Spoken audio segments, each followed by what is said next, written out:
që prej disa muajsh në Siri ka ndodhur një ndryshim i madh pas dëbimit të presidentit filorus Assad. Izraeli ka ndërmarrë një fushat bombardimesh për të shkatruar pa paralajmërim depo armësh, mjete ushtarake dhe baza e fortifikime siriane.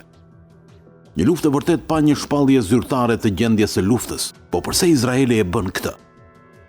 E para sepse presidenti i ri Al-Shara është haptas një trashëgimtar ideologjik i Al-Qaedës dhe i deklaruar anti-izraelit.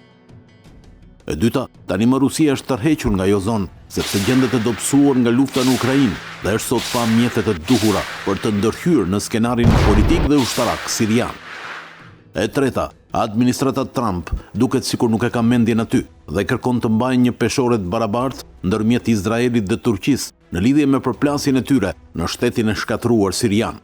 Kjo ka bërë që dy fuqitë e rëndësishme rajonale, Turqia dhe Izraeli, të ndodhen tashmë përballë njëra tjetrës për momentin pa ndërmjetës të fuqishëm në mes.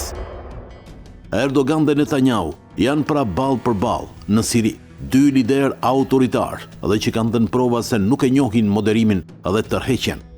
Izraeli ka zgjedhur të godas, fort dhe pa mëshirë. Çfarë do të bëjë Turqia përveç sulmeve të ashpra me deklarata? A do të angazhohet ushtarakisht në Siri, në krah të presidentit Al-Shara? A do të fusë trupa të rregullta toksore? A do të pajisë me armatim të rënd regjimin e ri të Damaskut? Nëse ndodh kjo, lufta është e pashmangshme.